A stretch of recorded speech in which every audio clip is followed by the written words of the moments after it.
이번 시간에는 2장 네트워크 모델에 관해서 한번 다뤄보도록 하죠.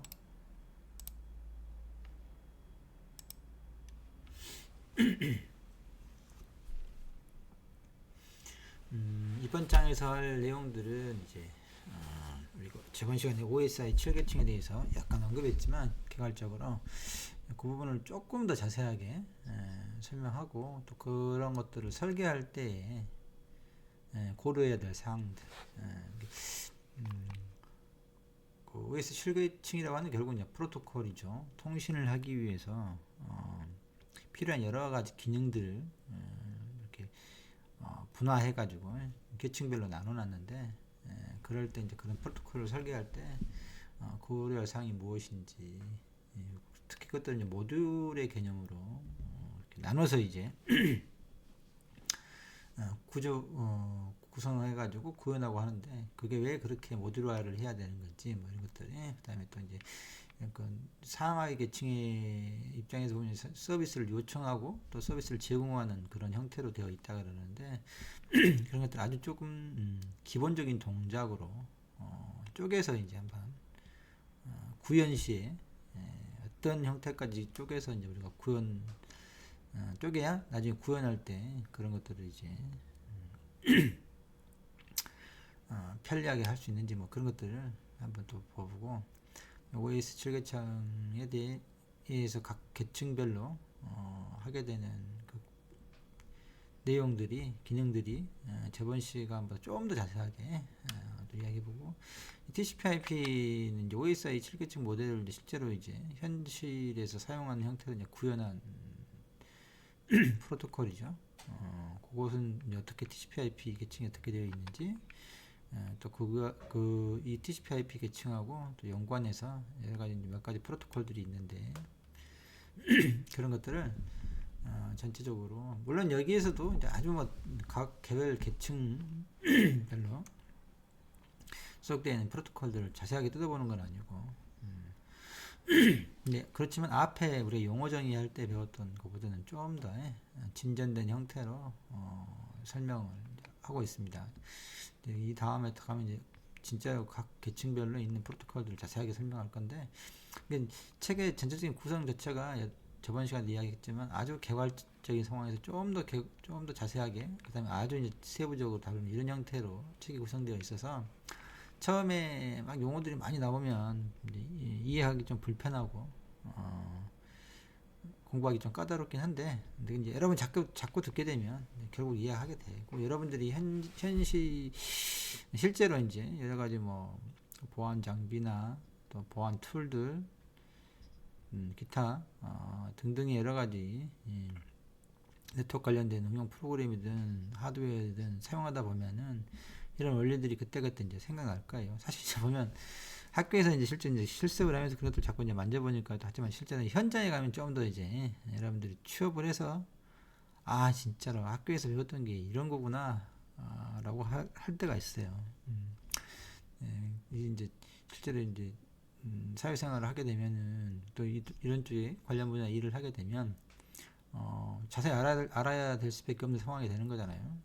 능력을 평가받고 거기에 따라서 본인의 승진이랄지 뭐 이런 것들이 이제 좌우되는 거라, 좀 더 절박하게 이제 배우는 상황이 되면은 그렇지만 그렇기 때문에 보면은 이런 책에서 지금 배우는 이런 원리들을 이론적으로 배우게 되면 좀 답답하기도 하고, 이게 후딱 써먹을까 막 이런 고민을 하게도 되는데, 여러분들 나중에 보면 이런 원리들을 알고 그런 소프트웨어나 하드웨어를 접근하는 거하고, 전혀 그걸 모르는 상태에서 접근하는 거하고는 상당히 차이가 있어요.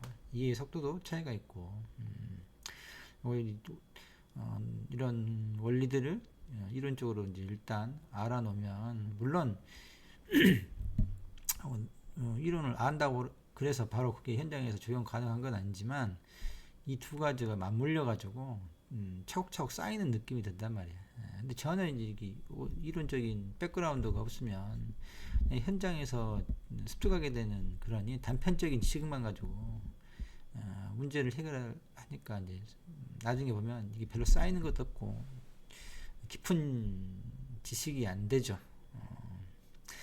뭐 좀 쓸데없는 이야기를 자꾸 하긴 하는데 여러분들 공부가 좀 도움이 될까 해서 이런 걸 저도 이제 여러분들 선배들 뭐 다 수업을 하다 보면 약간 이런 것들을 답답해하는 경우가 있어서 제가 말씀드리는 거. 물론 이제 기사 시험이나 이런 거에 이런 쪽으로 질문을 하기 때문에 외워야 되는 그런 현실적인 필요성도 있지만 좀 더 깊이 생각해 보면 예를 들면 뭐 의사들이랄지 이런 사람들도 6년 동안 아, 의과 대학에서 책들을 가지고 공부를 하죠. 물론 뭐 닭도 잡기도 하고 뭐 개구리도 잡아서 뭐 실험 해부학 실습 같은 것도 하긴 하지만 실제로 이제 6년 동안 의과대학에서 배우는 내용도 물론 제가 의대를 배워본 건 아니지만 옆에서 보면은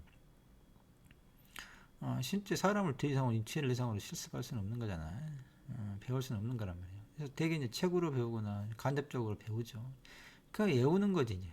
외우고 원리를 좀 이해해 보려고 노력하는 거고. 그렇지만 이제 나중에 의사고시를 합격하고 인턴 레지던트 가서 현장에 가서 이제 하다 보면 실제로 이제 실제 문제에 접하게 되죠. 근데 이제 과거에 배웠던 그런 지식들이 하나도 없다 그러면은 말 그대로 진짜 이건 돌팔이인 거야. 왜냐면 이론적인 지식이 전혀 없으면 자기들이 하고 있는 현재 그런 시술이랄지 뭐 진단이랄지 아무튼 의료적인 여러 가지 행위들에 대해서 그게 어떤 맥락에 있는지에 대한 이해가 없으면 사고가 나도 대처를 못하게 된단 말이에요. 이게 어떤 맥락에서 있는지를 알아야 되기 때문에. 근데 이제 그런 지식이 없으면 의료 사고가 발생하죠. 그래서 의사 고시를 합격하도록 하고 기본적인 요건들을 갖추게 하는 이유들이 그런 거라고. 그건 이제 우리의 경우에도 마찬가지입니다. 여러분들이 공부를 하면서 이론적인 지식하고 실무적인 지식들이 겸비돼야 그게 맥락이 또 그게 깊이가 조성이 되는 거예요.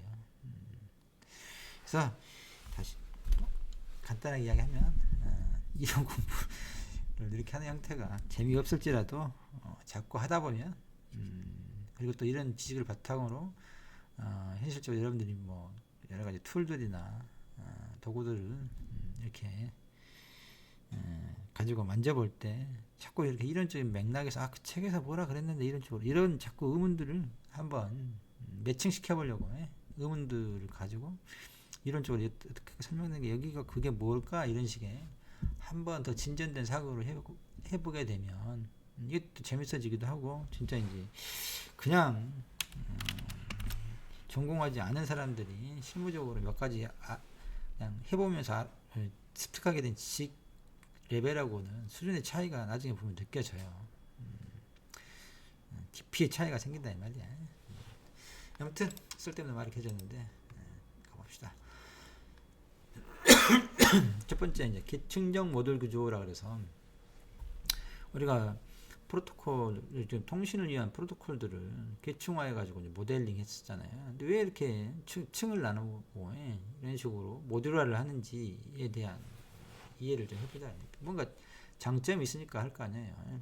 보면 이제 뭐 복잡한 뭔가 이제 우리가 뭐 통신 프로토콜 통신에 관련된 문제가 아니다 하더라도 어떤 문제를 해결하려고 하면 일단 접근 방법에 그 문제 해결을 상황에 민감하게 민첩하게 잘 대응하는 사람과 그렇지 못하는 사람들이 있는데 그 상황 부닥치는 직면한 문제들을 논리적으로 잘 해결하는 사람들의 하나의 특징이 뭐냐면 문제를 단순하고 잘 쪼갠다는 거예요. 흔히 이제 알고리즘 쪽으로 디바이드 앤 컨커라고 해서 분할 정복이라고 하는데 문제를 온전히 그냥 통째로 받아들이면은 그게 정리가 안 되고 해석 불가능할 경우가 되고 완전히 멘붕 상태가 빠지죠.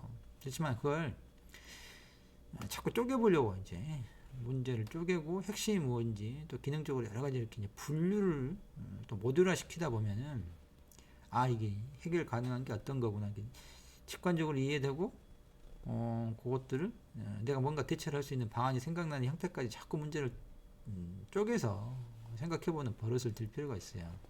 그래서 하나씩 우선순위를 두고 해결해 나가다 보면 전체적인 문제들이 이제 해결되게 되죠. 통신의 문제에 있어서 마찬가지입니다.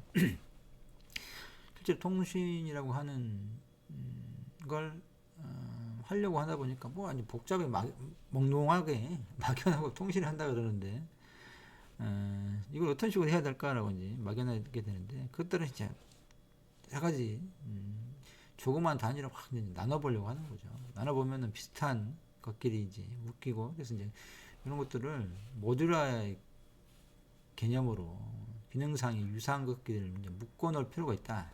이런 식으로 쪼개놓고, 그 쪼개진 기능들이 비슷한 것들을 묶고는 이렇게 모듈을 하게 되면은 전체적으로 시스템을 이해하기 편해지죠.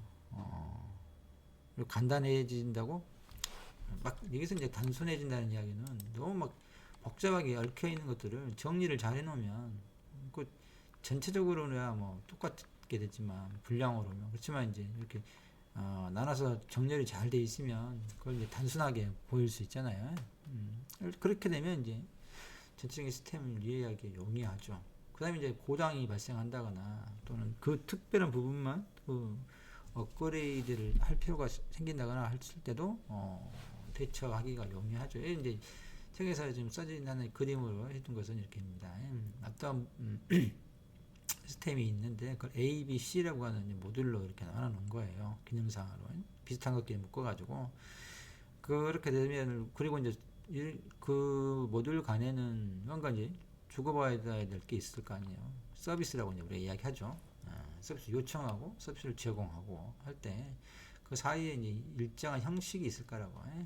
데이터를 요구하는 방식, 아니 그 서비스를 요구하는 방식, 서비스를 제공하는 방식이 있을 텐데 거기에 이제 이렇게 인터페이스라고 있습니다. 여러분들이 프로그래밍 언어 보면은 아규먼트가 있잖아요. 아규먼트 파라미터의 형식이 있잖아. 뭐 인티저든 뭐 그게 몇 개든 그런 프로토타입들이 함수에 있는데 그런 식으로 생각하면 돼.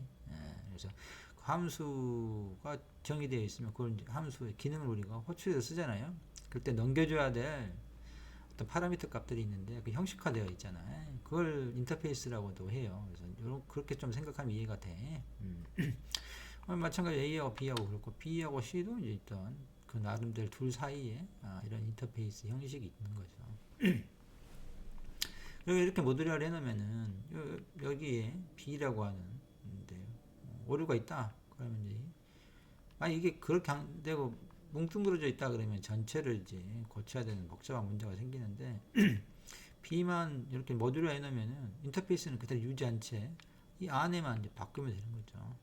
프로그램에서 함수가 있으면 함수의 프로토타입은 그대로 두고 함수 내부에 있는 내용만 손질하게 되면 실제로 그 함수를 호출해서 쓰는 프로그램은 아무 손댈 게 없잖아.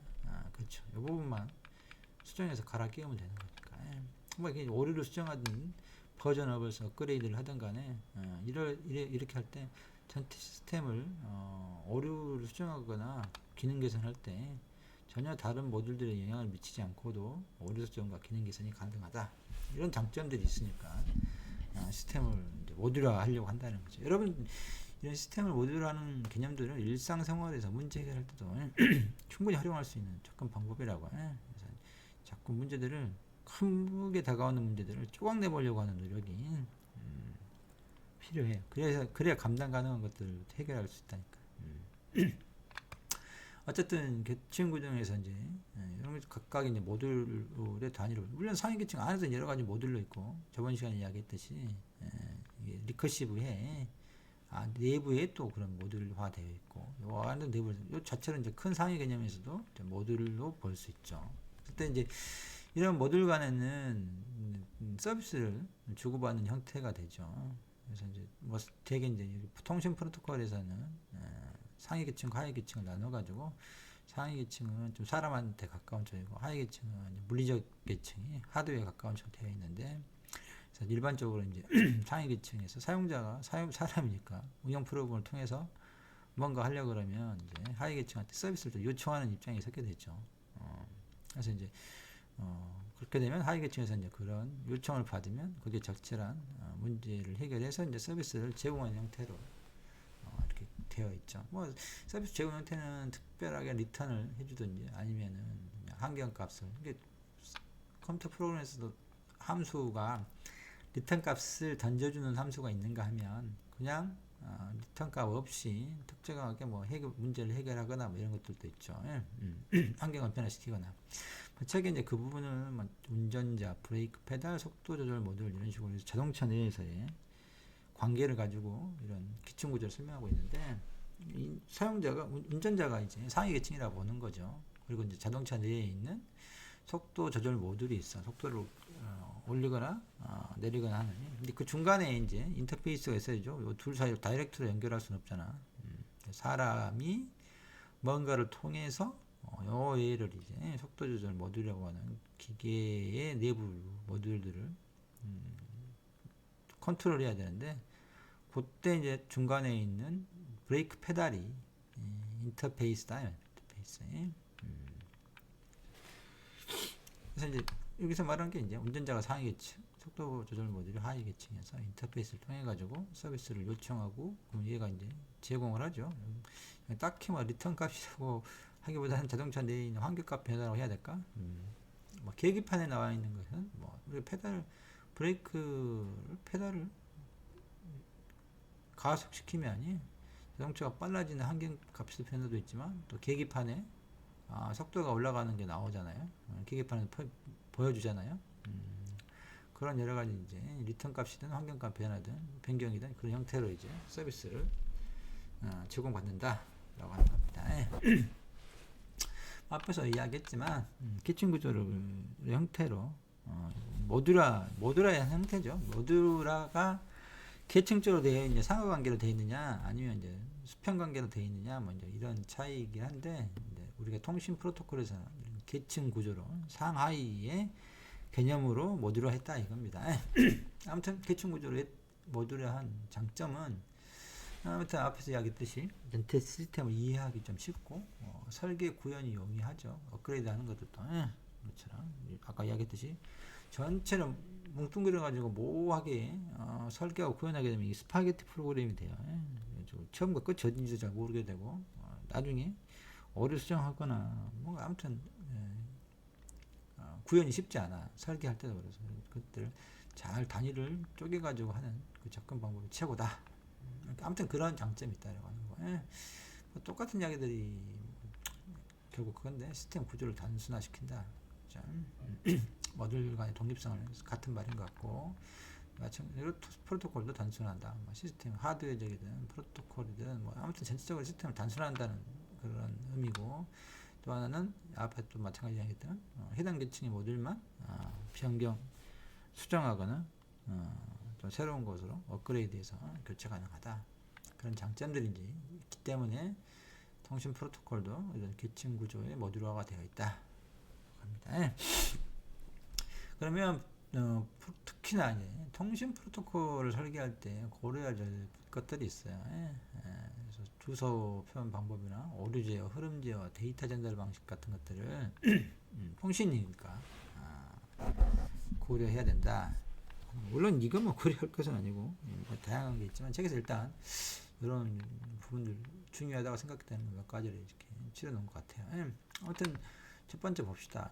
주소 표현은 어쨌든 앞에서 우리가 이 전 시간에 이야기했듯이 유니크 해야 돼. 독특해서 서로를 구분할 수 있어야 되는 거죠.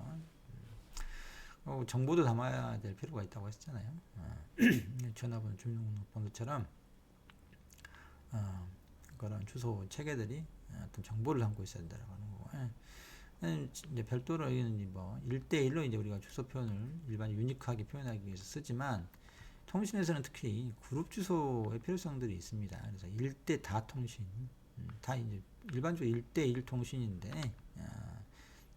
우리 컴퓨터 네트워크를 통해서 할 경우에는 1대 다 통신을 지원해줄 그런 그룹 주소가 이제 필요한 경우가 있죠.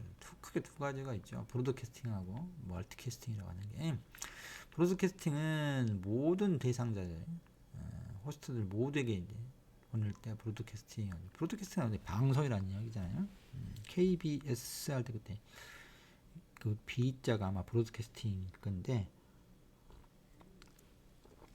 근데 방송은 뭐 제한하는 게 아니라 동네에서 이장님이 스피커로 전체 마을 사람들한테 그냥, 또는 아파트에서 뭐 관리사무소에서 전체 아파트 주민들한테 브로드캐스팅 하잖아요. 내가 듣기 싫은 경우면 이제 물론 거기 이제 마이크폰인가 그 스피커를 뜯어버리면 모르겠지만 그렇지 않으면 나의 의지에 상관없이 무조건 들어야 되는 거죠.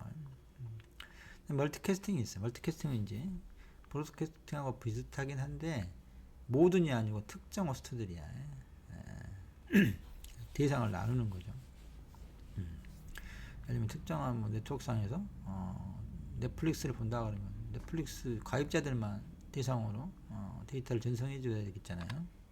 또 넷플릭스 안에서도 뭐 이제 전 넷플릭스를 한 번도 가입해서 본 적은 없는데 뭐 거기다 프리미엄급이 있고 뭐 그렇지 않은 뭐 글이 있을 수 있을 것 같은데 아무튼 그렇게 대상들을 특정하고 그 사람들한테만 데이터를 전송해야 될 이런 것 때문에 또 멀티캐스팅이 되고 이런 것들은 물론 1대1로 할 수 있어요. 뭐 브로드캐스팅 전체 1대1 주소들을 다 목록을 마련해 놓고 전송할 수도 있는 그런 방법도 있는데 통신 프로토콜에서는 그렇지 않고 별도의 주소를 마련해 놓습니다. 브로드캐스팅은 다 2호 뭐 이렇게 돼 있잖아요. 그런 형태의 별도의 IP 주소를 뭐 할당해 놓는 멀티캐스팅도 마찬가지고 그런 식을 통해서 좀 더 효율적으로 이제 통신 지원을 1대4 통신을 지원해주는 그런 주소 체계를 갖추고 있죠. 아무튼 그런 것도 좀 프로토콜 설계할 때 고려해야 된다라고 하는 거고 오류 제어가 있어 항상 데이터를 전적으로 통신이라고 하는 것은 결국은 데이터를 전송해 주는 거고 나머지는 사실은 다 이제 부가적인 기능들인 거죠. 가장 효율적인 것은 데이터를 그대로 아무 손실 없이 다른 거 다 필요 없고 데이터 다 전송해 주느니 영화면 넷플릭스 영화라 그러면 영화의 동영상에 있는 그 이미지 동영상 정보들만 다 전송해서 플레이할 수 있도록 해주면 되는 건데 문제는 그렇게 할 수가 없다는 거지. 주소도 고려 어디로 보내야 될지 막 이런 것들 부가적으로 막 그걸 보내기 위해서 추가적인 막 이런 기능들이 필요하다는 거야.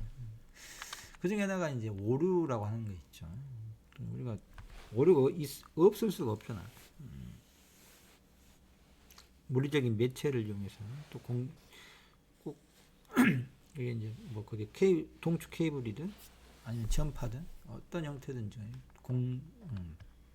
무선이든 유선이든 하다 보면은 기계적인 고장이든 어떤 이유든지 오류가 발생할 수밖에 없어요.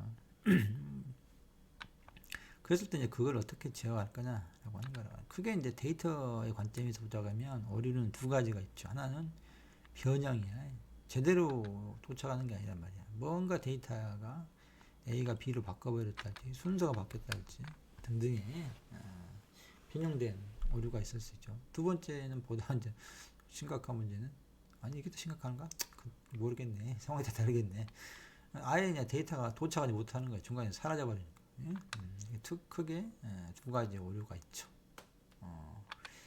그래서 이제 뭐 그것을 좀 더 다른 형태로 또 뭐 물리적인 오류와 논리적인 오류로 이제 그 오류 발생의 원인을 가지고 하는 거죠. 데이터 링크 계층에서 이제 주로 처리를 하죠.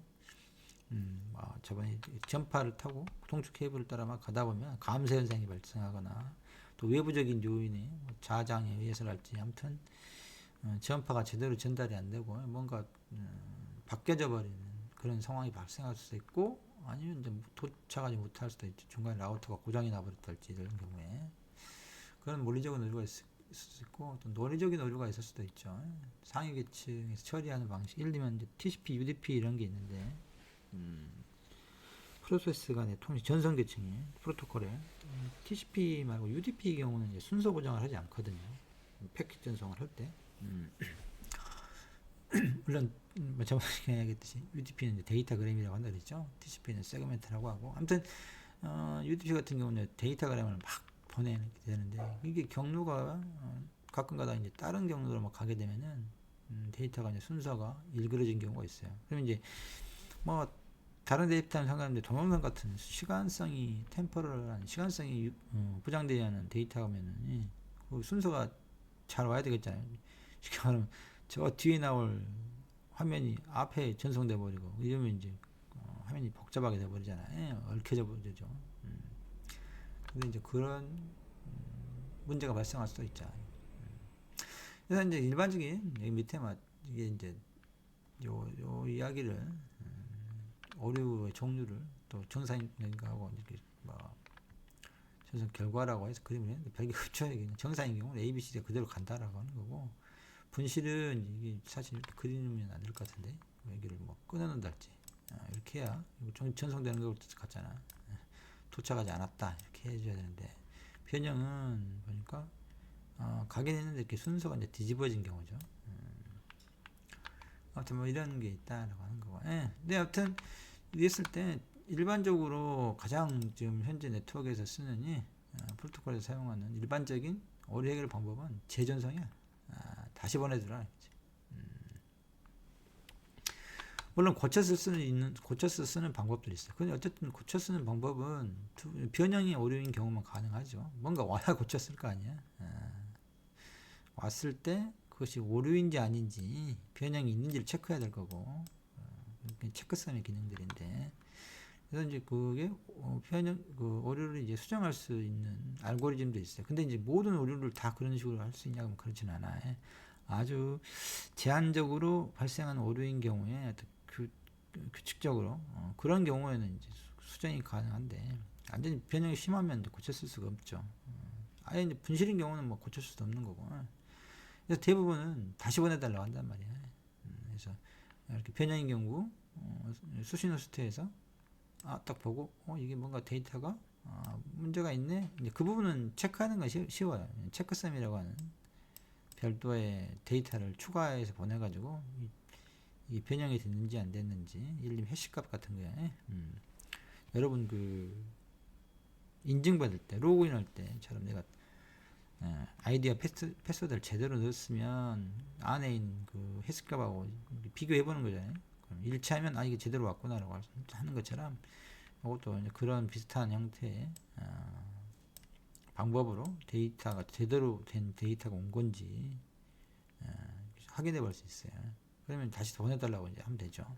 근데 이제 분실을 어떻게 했어요? 뒤에 가면 나오는데 이제 좀 미리 좀 설명을 드릴게. 분실의 경우는 도착하지 않으면 수신노트가 이게 뭐 어쩐지 알 수가 없잖아요. 그래서 사실 이제 이렇게 분실인 경우는 수신노트가 재전송을 요구하는 게 아니고 도착이야 재전송을 할 거 아니에요. 요구를 도착 안 해버리니까 그럴 수도 없죠. 보냈는지 안 보냈는지도 모르는데, 그런 경우는 이제 송신 측에서 보내놓고 상대편의 응답을 기다리는 거예요. 시간을 정해놓고 뭐 한 2초 동안인데 응답이 없다 그러면 제대로 도착 안 했는가 보구나라고 전제하고 다시 보내. 그런 방식으로 분실인 경우는 송신을 보내는 쪽에서 타이머를 이용해 가지고 시간을 재 가지고 되게 이제 통신 프로토콜들은 보내놓으면은 받은 쪽에서 거기서 응답을 하거든요. 그런 식으로 이제 통신 프로토콜들이 만들어져 있는데, 일정 시간 기다려도 보낸 패킷에 대해서 응답이 없다 그러면 중간 날아가 버렸나 보구나 라고 생각하고 똑같은 걸 다시 보냅니다.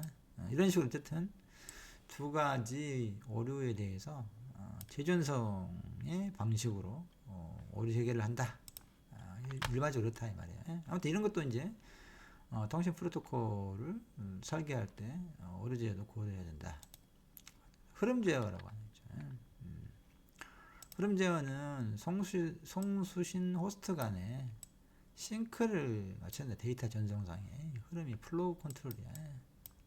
뭘 흐름이죠? 데이터 흐름. 오늘은 좀 잘 써지네. 되게 이제 송수신 호스트가 데이터를 막 보내죠. 그러면 수신 호스트에서는 오는 걸 바로바로 처리하는 건 아니고, 왜냐면 보낸 입장에서야 막 보낼 수 있는데, 수신 호스트에서는 그 데이터를 받아가지고 뭔가 내부적으로 처리를 해야 될 거 아니에요. 처리하는데 시간이 좀 든단 말이야. 그러니까 버퍼를 이렇게 만들어놔요. 버퍼를. 그래가지고 보내면 얘를 여기다 버퍼에다 차곡차곡 쌓아놓죠. 그래서 그러면서 실제로는 여기서 하나씩 이제 뽑아다가 처리하고 처리하고 그래서 여분의 공간을 이제 놔두는 거죠.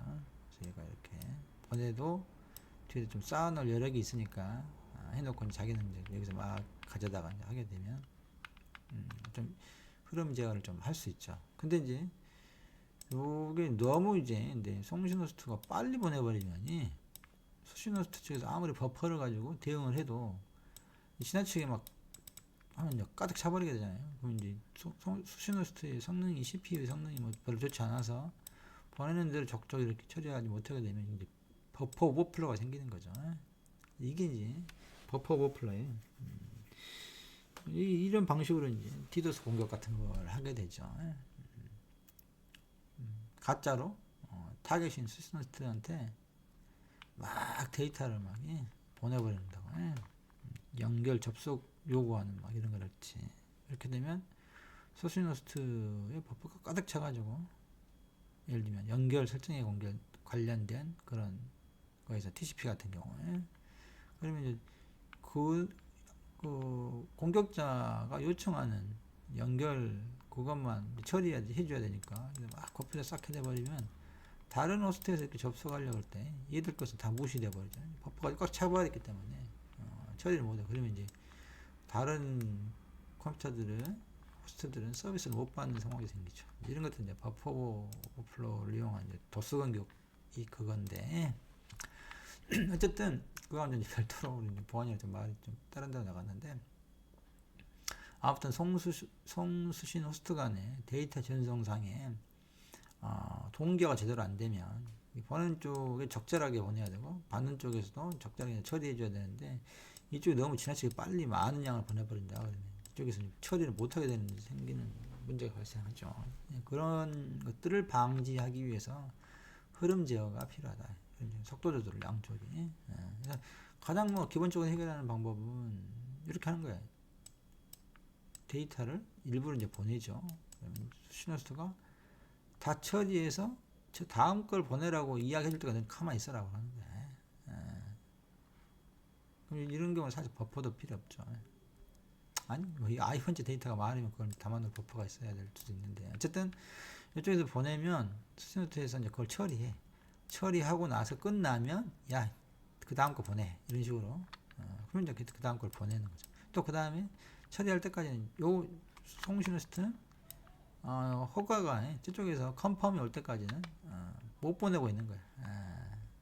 이런 경우는 이제 당연히 흐름 제어가 제대로 된 거죠. 이쪽에서 뭐 부하가 걸려가지고 일 처리를 못하고 버퍼 오버플로가 생겨서 전송된 데이터들이 사라지는 그런 일은 발생할 여력이 없지. 여지가 없죠. 이쪽에 자기가 처리하고 나서 그 다음 걸 달라고 이야기해야 되는 거니까. 근데 이렇게 하면 비효율적이 되죠. 데이터를 할 때. 그래서 나중에 이런 부분들을 이제 교차에서 조금 더 여유를 두고 이제 한 형태로 실제로는 해결합니다. 나중에 뒤에 보도록 하죠. 아무튼 이런 흐름 제어도 송수신 호스트 간의 데이터 처리를 위해서 어느 정도 속도 조절을 해줘야 되는 게 있다. 흐름 제어다. 그 다음에 전달 방식도 이제 좀 고민을 해야 된다라고 하는 건데, 여기 이제 책에 뭐 단방향, 심플렉스, 전 이중 방식, 풀 듀플렉스, 반 이중 방식, 하프 듀플렉스 이렇게 이제 데이터 전달 방식이 존재하죠. 단방향은 말 그대로 한쪽에서만 일방적으로 데이터를 전송하는 거예요. 방송이 그렇죠. 라디오나 TV 같은 경우에 뭐 홀라는 양방향으로 하는 뭐 IPTV나 여러 가지 있지만 일반적으로 우리가 KBS나 MBC 정기 방송인 경우 라디오도 다 방송이고 일방으로 한쪽 방향으로만 데이터가 전송되죠. 우리가 뭐 거기에 대해서 어떻게 데이터를 주고받을 수는 없어요. 물론 댓글을 달거나 다른 방법을 할 수는 있지만 당장의 통신에 있어서는 이렇게 되는 거죠. 이제 전이중 방식이 폴 디플렉스인데 우리 전화가 그렇죠. 양쪽으로 동시에 데이터를 전송할 수 있어요. 막 나도 말하고 저쪽에서도 막 말하고 동시에 할 수 있잖아요. 카톡도 그러나 전이중 방식으로 봐야 되나? 아무튼 이제 반이중 방식은 이제 하프 디플렉스는 양방향으로 전송을 할 수 있어 데이터를. 그렇지만 특정 시점에서는 한쪽이 전송 매체를 이제 독점적으로 사용하도록 되어 있어서 특정 시점에서는 한쪽 방향으로만 데이터가 전송되죠. 혹시 이제 군대에서 지금도 이런 걸 쓰는가 모르겠는데 워키토키에서 이렇게 상대방하고 무선 통신을 할 때 무전기를 하게 되면 저쪽에서 말을 할 때는 내가 그 스위치를 놓고 일방적으로 들어야 되고, 내가 말을 하고 싶으면 그걸 스위치를 누르고 말을 해야 되잖아요. 그러면 아무튼 그 스위치를 누르고 있을 때는 독점적으로 데이터를 전송할 수 있는 독점권을 행사하게 되는 거지. 그래서 이건 이렇게 그림을, 이건 이제 전이중 방식은 동시에 시간에 상관없이 막 양쪽에 써들면 되잖아. 반이중 방식은 그렇지 않아. 이쪽에서 이렇게 보내면 이 시간까지는 독점적으로 사용하고, 이 시간까지 이렇게 반대 방향에서 이렇게 이 시간을 독점하고, 그 다음 시간 이렇게 해서 텀으로 이렇게 나가고. 그렇지만 데이터는 어쨌든 양쪽으로 가긴 하죠. 근데 시간상으로는 이제 한쪽만 사용할 수 있도록 된 이런 형태를 이제 하프 듀플렉스라 그래. 기타 뭐 고려사항으로 데이터 사이에서 우선순위, 전송 우선순위를 설정하거나, 그래서 프라이어리티가 높은 긴급한 데이터이면 좀 더 빨리 라우터들이 처리해서 프리미엄급으로 이렇게 보내도록 해준다는 그런 것들을 뭐 고려해 볼 수도 있고, 뭐 긴급 데이터 처리가 이제 우선순위하고 비슷한 말이죠. 긴급하면 우선순위 높게 해줘야 되는 거잖아. 그렇지만 이제 꼭 긴급하지 않다 하더라도 뭐 돈을 부과해서 많이 든다 할지 이러면 좀 더 고급 서비스를 제공해 준다 그러면 뭐 그럴 수 있죠. 아무튼 뭐 그런 것들은 밸류 에디드 뭐 VAT라 그러나, VAN 밸류 에디드 네트워크에 돈을 더 지불하면 좀 더 고급에 좀 빠르게 우선순위를 정해서 또 그 통신 회선을 좀 더 많이 사용할 수 있도록 해주는 것 같죠. 뭐 이런 것들도 이제 고려해 볼 수 있죠. 아무튼 이런 식으로 몇 가지 프로토콜 설계 시 고려해야 될 것들이 있다라고 하는 거고, 그 다음에 이제 서비스 프리미티브라고 하는, 뭐냐면 이제 우리가 프로토콜들이 상하이 계층 간의 서비스 형태로 이제 뭔가 통신을 하게 되는데, 그것도 통신이죠. 그때 이제 구현 단위까지 생각해 보자. 어떤 형태까지. 그래서 아주 디테일하게 이제 들여다봐야 그 단계들을 생각해서 이제 그 시스템을 설계하고 구현할 수 있겠잖아요. 그래서 이제 그런 것들 할 때 기본적인 단위를 갖다가 프리미티브라고 한다. 프리미티브, 서비스 프리미티브. 기본적 단계. 그래서 이제 연결을 예를 들면 이제 커넥션 뭐 TCP, UDP라고 하는 전송 계층에서 보면은 뭐 네트워크 계층에서 마찬가지지만, 아무튼 전송 계층에서 보면은 연결형과 비연결형이 있어요. 연결형과 비연결형 차이는 사전에 연결을 하고 데이터를 전송하냐 아니면 그냥 막 보내냐 이 차이인데, 그래서 연결형 서비스의 대표적인 게 전화죠. 우리가 전화는 전화번호를 누르고 상대편이 그걸 받고, 이런 연결 설정이 먼저 있어야 돼. 그래서 통화가 재개돼야 이제 데이터를 서로 주고받죠. 이게 이제 연결형이야. 사전에 연결이 돼야 데이터를 전송하는 거라고. 그래서 이걸 커넥션 오리엔티드라고 해. 전화가 대표적인 거죠. 비연결형 서비스도 있어요. 우편. 편지는 뭐 상대방하고 사전에 연결을 먼저 해놓고 뭐 하는 건 아니잖아. 내가 일방적으로 그냥 앞에다가 주소를 써서 보내버리면 되는 거잖아요. 통신 네트워크에서도 그런 게 있어요. UDP가 이제 그런 건데. 아무튼 이런 게 있는데, 일단 연결형 서비스다 그러면은 거기에 뭐 막연히 연결형 서비스다 그러면 그러잖아요. 그럼 구체적으로 이걸 어떻게 하냐 그러는데, 그 연결형 서비스를 제공하기 위해서는 요런 프리미티가 필요하다. 연결하고 커넥트하고 연결이라고 하는 거고, 데이터하고 디스커넥트, 이렇게 세 가지의 프리미티브가 있다. 처음에 연결 설정할 때 프리미티브에, 그다음에 데이터를 전송한다라고 하는 기능상의 프리미티브, 연결 해제라고 하는 디스커넥트. 이렇게 결국은 연결형 서비스라고 하는 상하이 계층 간의 서비스를 이용하려고 할 때 이런 세 가지의 기본적인 동작이 필요하다. 프리미티브에 세 가지. 그러겠죠? 생각해보면 연결하려면 연결하고 데이터 전송하고 연결 끝내고 이렇게 세 가지 프리미티브가 있다. 거기에 대해서 또 이제 기능적으로 각각의 또 서비스 프리미티브를 좀 더 이제 기능적인 단위로 쪼개보면은 세분화된 걸로 리퀘스트, 인디케이션, 리스폰스, 컨펌이라고 하는 네 가지 기능이 필요하다. 예. 즉 연결에도 방금 세 가지 프리미티브가 있었죠. 연결에도 이런 네 가지 기능이 있어야 된다. 연결이. 그다음에 데이터 전송에도 데이터 전송이라고 하는 프리미티브에도 이런 네 가지 기능이 필요하고 마지막으로 연결 종식시키는 거, 연결 해제도 이렇게 네 가지 기능으로 구현되어야 된다라고 하는 거야. 실제로 이걸 이제 가장 하부 단위인 거죠. 이걸 프로그램으로 소프트웨어로 이제 구현하려고 할 때 이런 부분들이 이제 형태로 이제 구현돼야죠. 그래서 동작 원리에 보면 뭐 리퀘스트, 인디케이션 다 있어. 연결 설정 때는 커넥트 리퀘스트, 데이터 전송일 때 요청은 데이터 리퀘스트. 리퀘스트는 요구하는 거죠. 서비스 요구하고 인디케이션은 리퀘스트 했을 때 하부에 있는 상대편에 뒤에 그림에 설명합시다. 리퀘스트, 인디케이션, 리스폰스, 컨펌이라고 하는 것은.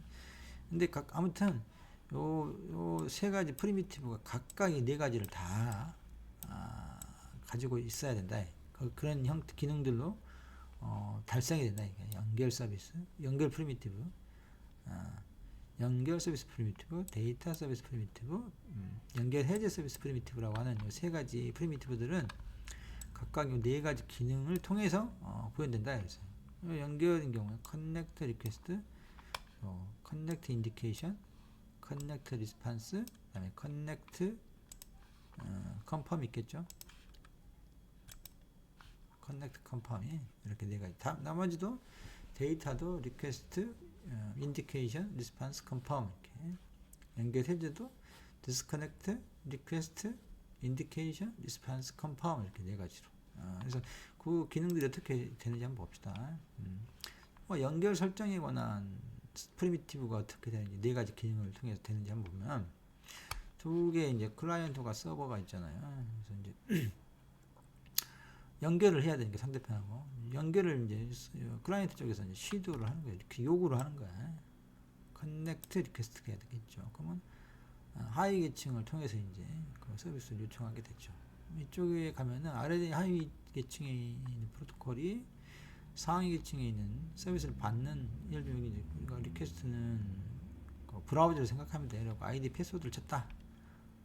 그래가지고 동시에 그 홈페이지로 로그인을 하려고 그런다. 그러면 이제 이쪽 서버가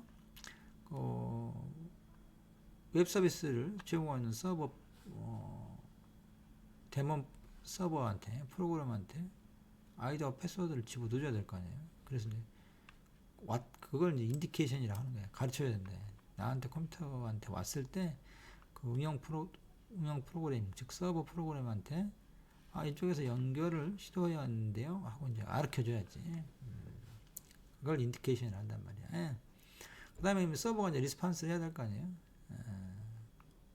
그래 알았어 하고 이제 뭐 연결을 허용하든 허용하지 않든 간에 리스폰스를 해주는 거지. 그러면 이제 서버에서 상위 계층에서 그걸 해주면 하위 계층에서 이제 그걸 가져가다가 보내죠. 클라이언트한테 알려줘야 돼. 그걸 이제 컨펌이라 그래.